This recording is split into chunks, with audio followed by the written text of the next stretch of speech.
لا یلدکم من اعمالکم شیئا. اس حالت میں بھی اگر تم اللہ اور اس کے رسول کی اطاعت پر کاربند رہو، تم نے اسلام قبول کیا، اطاعت قبول کی، اب اگر اس اطاعت پر کاربند رہو گے، ان تطیعوا اللہ ورسولہ، یہاں پھر دیکھیے اطاعت الہی اور اطاعت رسول بالکل اسی طرح بریکٹڈ یکجا ہو کر آ رہی ہے، جیسے اس سورہ مبارکہ کے آغاز میں یا اس سے پہلے ہمارے اس منتخب نصاب میں سورہ تغابن میں آ چکا ہے. لا تقدموا بین یدی اللہ ورسولہ، اللہ اور اس کے رسول سے آگے نہیں بڑھ سکتے، یہ تمہارے اسلام کا ابتدائی اور اولین تقاضا ہے. اگر تم اس پر کاربند رہو، ان تطیعوا اللہ ورسولہ لا یلدکم من اعمالکم شیئا، اللہ تعالیٰ تمہارے اعمال میں سے کچھ کم نہ کرے گا. یہاں غور کیجئے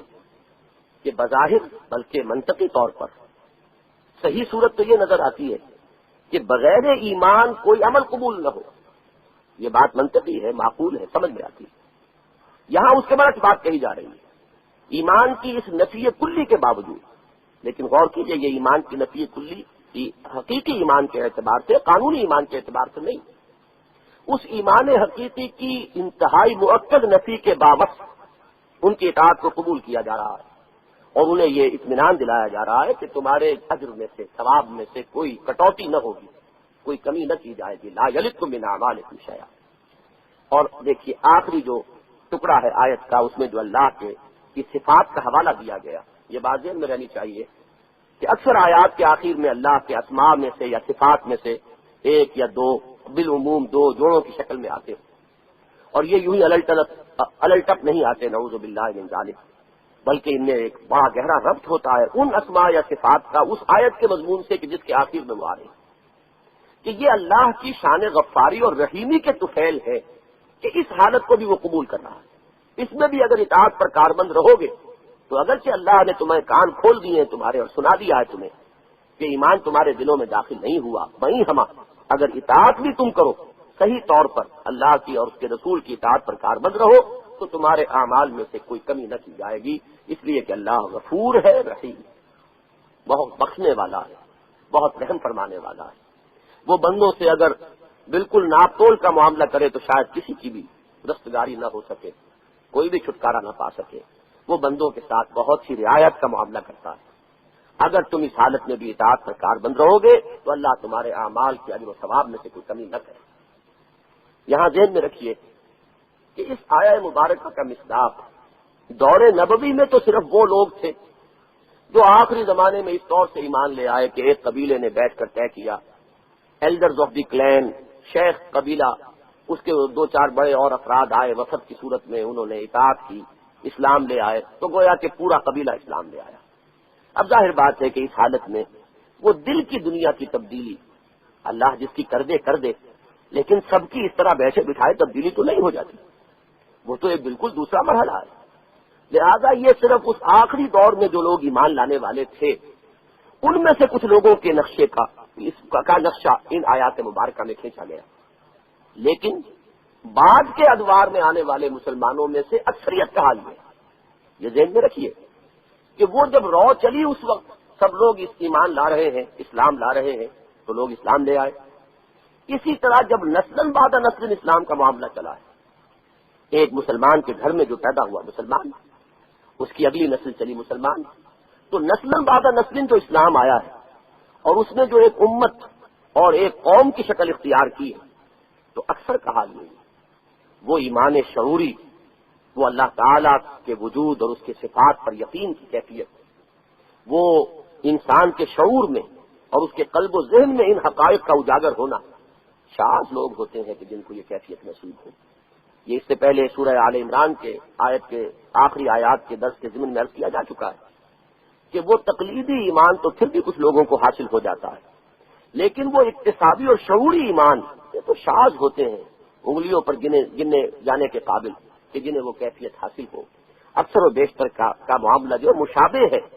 اسی صورت کے کہ جو اس آیت میں سامنے آ رہی ہے کہ قالت الاعراب آمنا قل لم تؤمنوا ولكن قولوا اسلمنا ولما يدخل الايمان في قلوبكم وان تطيعوا الله ورسوله لا يلدكم من اعمالكم شيئا.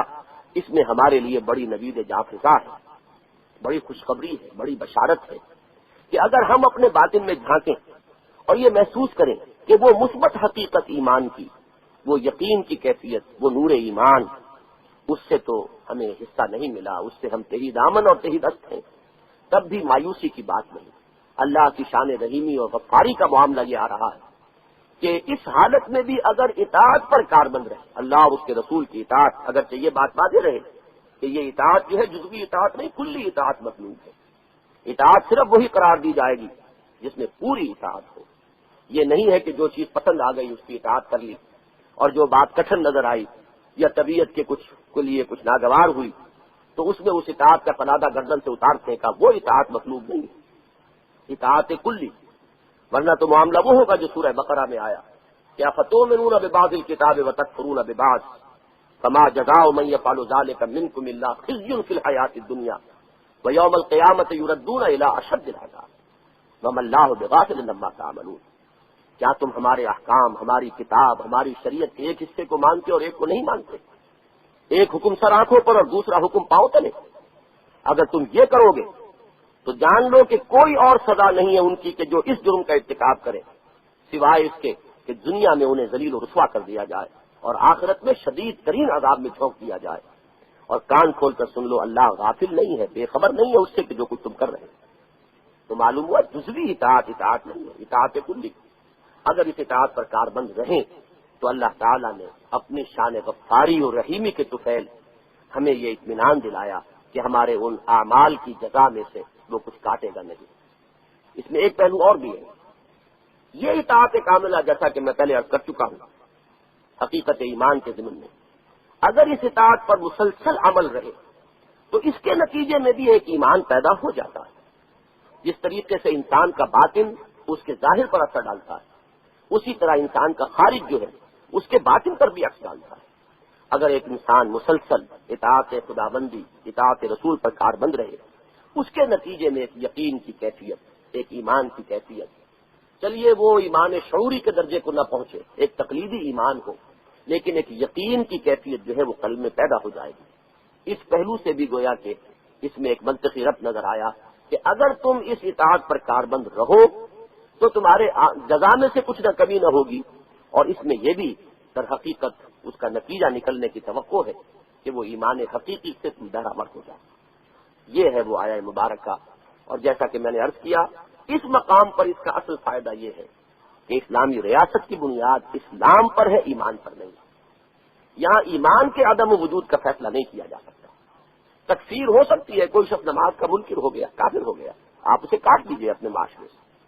کسی شخص نے زکوٰۃ کا انکار کیا، وہ کافر ہو گیا۔ حضرت ابوبکر صدیق نے زکوٰۃ کا انکار کرنے والوں سے جہاد کیا، قتال کیا۔ ظاہر بات ہے کہ ان کا ارتداد، ان کا مرتد ہو جانا ہر شک و شبے سے بالا تر تھا، تبھی ان سے قتال جائز ہوا۔ اسی طرح کوئی شخص ضروریات دین میں سے کسی کا انکار کر دے، اس کی تکفیر ہو جائے گی۔ لیکن جب تک ایسی کسی چیز کا ظہور اس کی طرف سے نہیں ہو رہا ہے تو شہادت اور 4 ارکان اسلام، ایک ایمان کا حصہ اقرار باللسان والا اور ایک شعائر اسلام یا ارکان اسلام،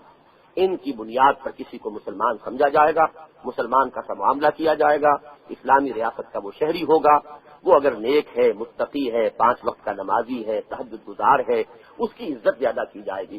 لیکن یہ کہ اگر وہ ان صفات سے متصف نہیں ہے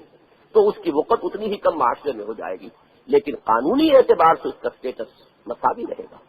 اسے وہ تمام شہری حقوق حاصل رہیں گے جو اسلامی ریاست میں کسی بھی شہری کو حاصل ہوتے ہیں۔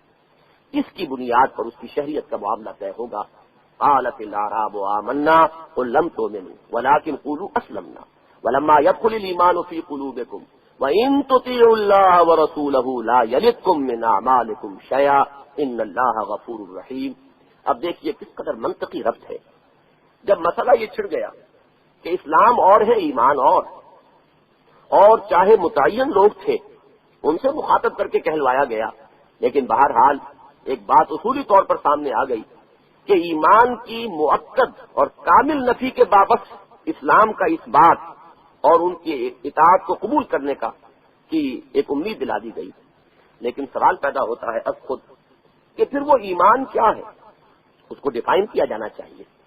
جو لوگ ایمان حقیقی تک رسائی حاصل کرنا چاہیں، اس ایمان کے ارکان کون سے، اس کے لوازم کیا ہیں، ان کی بنیادیں کیا ہیں۔ لہذا اگلی آیت جو ہے وہ اس کو طے کر رہی ہے۔ اور واقعہ یہ ہے کہ یہ آیت اس پہلو سے خاص اس مسئلے میں قرآن مجید کی اہم ترین آیت ہے، اس لیے کہ ایمان کے مظاہر، ایمان کے ثمرات، ایمان کے نتائج، ایمان کے لوازم، یہ قرآن مجید میں جا بجا بیان ہوئے۔ ہم بھی سورہ تغابن کے دوسرے رکوع میں ان میں سے بہت سو کا مطالعہ کر چکے ہیں، بہت سے اسپیکٹ سامنے آئے ہیں، لیکن جہاں ایمان کو اسلام کے بالمقابل لایا گیا اور ایمان کی نفی کرتے ہوئے اسلام کا اثبات کیا گیا اور پھر اس پس منظر میں ایمان کو ڈیفائن کیا جائے، یہ مقام منفرد حیثیت اور اہمیت کا حامل ہے۔ اب یہاں اس ایمان کا اسلام کے بالمقابل اس کی ایک تعریف اور ڈیفینیشن آ رہی ہے، اور اس آیہ مبارکہ میں آپ دیکھیں گے کہ اول و آخر حصر کا اسلوب ہے۔ انما المومنون، انما کلمہ حصر ہے، ترجمہ ہوگا مومن تو بس وہ ہے۔ جان لو، تم جاننا چاہو گے کہ پھر مومن کون ہے؟ اگر ہمارے ایمان کی نفی کی جا رہی ہے تو ہمیں بتایا جائے کہ پھر ایمان کیا ہے، ایمان کے تقاضے کیا ہیں، ایمان کے لوازم کیا ہیں۔ تو جان لو انما المومنون، مومن تو بس وہ ہے الذین آمنوا باللہ ورسولہ ثم لم یرتابوا، جو ایمان لائے اللہ پر اور اس کے رسول پر پھر شک میں نہیں پڑے۔ اس ایمان نے ایک یقین کی صورت اختیار کی۔ یہ قرآن مجید کا واحد مقام ہے جہاں ایمان کے بعد ثم لم یرتابوا کا یہ ایک اضافی شرط جو ہے وہ عائد کی گئی، یعنی وہ ایمان یقین قلبی کی شکل اختیار کر چکا، وہ صرف ظن اور تخمین اور گمان کے درجے میں نہ ہو، وہ انسان صرف کچھ اپنے منطقی استدلال کے تانے بانے کی بنیاد پر کچھ چیزوں کو نہ مان رہا ہو، بلکہ وہ ایک دلی یقین کی کیفیت بن کر قلب میں جاگزی ہو گیا ہو، ایک ایسی کیفیت کے ساتھ کہ اس میں شکوک و شبہات کے کانٹے چبھے نہ رہ گئے۔ ثم لم یرتابوا، یہ ریب سے بنا ہے، جو سورہ بقرہ کی بالکل آغاز میں لفظ آیا ہے ذالک الکتاب لا ریب فیہ، ارتیاب، ریب میں مبتلا ہو جانا۔ وہ ایمان ایک یقین، ایک چٹان کے مانند یقین کے طور پر ان کے دلوں میں قائم ہو جائے۔ یہ تو ہوا پھر وہی باطنی پہلو، اس پر پھر کوئی انسان کا مشاہدہ، انسان کی اپنی حصے ظاہری جو ہے کوئی حکم نہیں لگا سکتی۔ اس یقین باطنی کا جو ظہور ہے انسان کے عمل میں، اب یہاں اس کو معین کیا گیا وَجَاهَدُوا بِأَمْوَالِهِمْ وَأَنفُسِهِمْ فِي سَبِيلِ اللَّهِ، اور انہوں نے جہاد کیا اور اس جہاد میں اپنے مال اور جان کھپائے، اس میں اپنی قوتیں لگائیں، صلاحیتیں لگائیں، اوقات صرف کیے، اور اس میں اپنے مالی وسائل و ذرائع کو کھپایا اور چھونکا فی سبیل اللہ، اللہ کی راہ میں۔ حقیقت ایمان کی تقریر میں بھی یہ آخری چیپٹر رہ گیا تھا، ایمان کا تعلق جہاد کے ساتھ، اس کو یہاں سمجھ لینا چاہیے۔ ایمان حقیقی کے دو ارکان ہیں، ایک یقین قلبی، اور دوسرے جہاد، مجاہدہ، کشمکش، کوشش۔ یہ جہاد، یہ جد و جہد، یہ مجاہدہ، یہ کشمکش، یہ کوشش، یہ ایمان کے لیے، اللہ کے لیے، دین کے لیے انسان کا مسلسل سعی اور جد و جہد کی کیفیت میں مبتلا ہو جانا، یہ اس ایمان حقیقی کا مظہر اول ہے، یہ اس کا یقینی نتیجہ ہے۔ بالکل اس طرح جیسے کہ ہم کسی کمیونسٹ کے بارے میں بڑے اطمینان کے ساتھ کہہ دیا کرتے ہیں یہ فلاں شخص مارکسسٹ بنا پھرتا ہے، حالانکہ وہ اس کیپٹلسٹ سوسائٹی میں بڑے اطمینان سے رہ رہا ہے، پاؤں پھیلا کر سوتا ہے، اس کے مفادات ہیں جو اس معاشرے سے وابستہ ہیں، اس کی زندگی میں وہ تصادم اور کشمکش نظر نہیں آ رہا۔ ایک شخص کا اگر وہ واقعتاً مارکسسٹ ہے، کمیونسٹ ہے، کسی کیپٹلسٹ سوسائٹی میں اطمینان سے رہنا اور اس میں اپنے لیے جگہ بنانا، اس میں پھلنے اور پھولنے کی کوشش کرنا، اس میں پاؤں پھیلا کر سونے کی کیفیت، یہ اس کے حقیقی معنی میں مارکسسٹ ہونے کی نفی کر دینا۔ اسی طریقے سے ایک مسلمان حقیقی ایمان سے بہرہ ور شخص ایک ایسے ماحول میں جہاں ایمان کا غلبہ نہ ہو، جہاں اللہ کے احکام کو نافذ نہ کیا گیا، جہاں اللہ کا دین غالب نہ ہو، جہاں سنت رسول جو ہے اس کی بنیاد پر معاشرہ استوار نہ کیا گیا، وہاں اس کی زندگی ایک کشمکش کی زندگی، ایک تصادم کی زندگی ہوگی، ایک ہمہ وقتی مجاہدہ اور سعی، وہ اس ماحول کو بدلنے پر اور اس میں ایک ایسا انقلاب لانے پر کہ جس میں اللہ کا دین قائم ہو، اللہ کے احکام کی تنفیذ ہو، جو اللہ چاہتا ہے وہی ہو، بقول حضرت مسیح علیہ السلام کہ اے رب تیری مرضی جیسے آسمان پر پوری ہوتی ہے ویسے ہی زمین پر پوری ہو۔ اس مقصود کے لیے اگر اس میں محنت اور مشقت اور قربانی اور ایثار اور جد و جہد اور کوشش، اور یہاں تک کہ اگر وقت آئے تو اپنی نقد جان ہتھیلی پر رکھ کر میدان میں حاضر ہونے کا اگر جذبہ اور مادہ نہیں ہے تو یہ اس کے ایمان حقیقی نفی کے لیے کامل ثبوت ہے۔ گویا کہ ایمان حقیقی کے دو رکن آئے، ایمان یقین قلبی والا ایمان، اور مجاہدہ اور جہاد اور کشمکش کی زندگی عمل میں، یہ ہے ایمان۔ فرمایا اولئک ھم الصادقون، یہ ہے وہ لوگ جو سچے ہیں اپنے دعوی ایمان میں۔ کہنے کو تو سب مومن ہیں، اور جو چاہے اسلام اور ایمان کا دعویٰ کر لے، اور چلیے جس شخص کے اندر یہ کیفیت نہیں بھی ہے، اگر وہ بنیادی تقاضے پورے کرتا ہے، اگر اس نے شہادت کا کلمہ ادا کیا ہے، اگر وہ ارکان نماز کا شاعر اسلام کا پابند ہے، اسلامی ریاست میں اسلامی معاشرے میں اسے قبول کر لیا جائے گا۔ لیکن حقیقی ایمان وہ در حقیقت مجموعہ ہے ان دو چیزوں کا، یقین قلبی اور انسان کے عمل میں وہ جہاد اور مجاہدے کی ایک کیفیت، ایک مسلسل کشمکش، ایک مسلسل جد و جہد، ایک سعی پیہم، اگر یہ ہے اللہ کے لیے، اس کے دین کے لیے، اس کی سربلندی کے لیے، اور اس میں وہ اپنی جان بھی کھپا رہا ہے، مال بھی کھپا رہا ہے، یہ ہے شخص فی الواقع حقیقت کے اعتبار سے مومن، اور یہ ہے وہ شخص جس کا دعوی ایمان سچا ہے۔ یہاں ذہن میں رکھیے، اس آیہ مبارکہ پر ہمارے اس منتخب نصاب کا ایک بڑا اہم ٹرننگ پوائنٹ ہے۔ شروع ہم نے کیا تھا سورۃ العصر سے، اس میں انسان کی نجات کے لوازم یا شرائط 4 ہمارے سامنے آئی تھی، ایمان، عمل صالح، تواصی بالحق، تواصی بالصبر۔ یہاں یوں سمجھیے کہ ان 4 کو 2 میں سمو دیا گیا۔ جب ایمان حقیقی ہے، یقین قلبی والا ایمان، تو عمل تو اس کے تابع آپ سے آپ آ گیا۔ یہ حقیقت ایمان کی تقریر میں تفصیل سے واضح کر چکا ہوں۔ اور دوسرا جو ہے جہاد، یہ در حقیقت جامع ہے تواصی بالحق اور تواصی بالصبر۔ ان دونوں کا مجموعہ جہاد اور ایمان اور عمل صالح، ان دونوں کو ایمان حقیقی کے ذیل میں جمع کر دیا گیا۔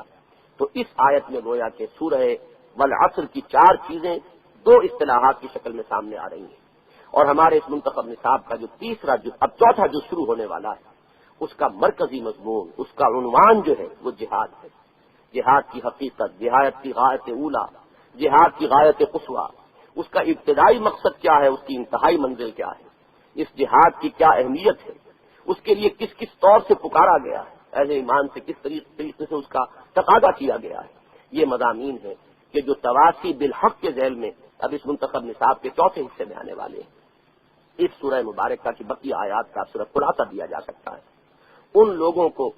جو اس نہج پر ایمان لائے تھے کہ ان کے دلوں میں ایمان ابھی داخل نہیں ہوا تھا۔ تو جس طرح ہمارے ہاں کہاوت ہے کہ تھوتھا چنا باجے دھنا، خالی برتن زیادہ آواز دیتا ہے، وہ لوگ اپنے ایمان اور اسلام کا زیادہ کچھ اظہار کیا کرتے تھے، حضور پر احسان بھی جتایا کرتے تھے۔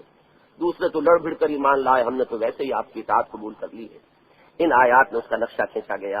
اے نبی ان سے کہیے کیا تم اللہ پر اپنا دین جتلانا چاہتے ہو؟ حالانکہ اگر اللہ کو تم مانتے ہو تو اللہ تو آسمانوں اور زمین میں جو کچھ ہے سب کو جاننے والا ہے۔ پھر یہ بار بار اپنے ایمان کا اظہار اور اپنے اسلام کا اظہار اس انداز میں کرنا کہ جیسے کہ مجھ پر کوئی احسان تم نے کیا ہے ایمان لا کر، یا اللہ کے دین پر تم نے کوئی احسان کیا ہے ایمان لا کر، یہ چیز در حقیقت غمازی کر رہی ہے کہ اندر کچھ خلا ہے، خالی ہے معاملہ، حقیقت ایمان سے بہرہ نہیں ہو۔ یمنون علیک ان اسلموا، اے نبی یہ آپ پر احسان کر رہے ہیں کہ وہ اسلام لے آئے، کہہ دیجئے مجھ پر اپنے اسلام کا کوئی احسان نہ دھرو، ہاں اللہ کا احسان مانو اپنے اوپر کہ اس نے تمہیں اسلام کی توفیق دی اور اسلام لے آئے ہو، تو گویا کہ ایمان کی شاہراہ پر پڑ گئے ہو، اب اس ایمان کی منزل تک بھی رسائی کی توقع کر سکتے ہو۔ اور دیکھو آسمان اور زمین کی ہر چھپی چیز اللہ کی نگاہوں کے سامنے ہے، لہذا جتلانے اور بار بار کہنے کی حاجت نہیں ہے، اللہ جانتا ہے کس کے دل میں کتنا ایمان ہے اور کتنا نہیں ہے۔ بہرحال اسلامی معاشرے اور ریاست کی شہریت تمہیں حاصل ہو گئی، تم نے کلمہ شہادت زبان سے ادا کیا، اب یہ ارکان اسلام ہے ان کی پابندی کرو، تم مسلمان تسلیم کیے جاؤ گے اور تمہاری حقوق جو ہے دنیا میں ایک مسلمان کی حیثیت سے وہ محفوظ رہیں گے۔ لیکن اگر جاننا چاہتے ہو کہ وہ مقام مطلوب کیا ہے، ایمان کی اصل حقیقت کیا ہے، تو اس معیار کو ذہن میں رکھو، یقین قلبی اور مجاہدہ مسلسل۔ وآخر دعوانا ان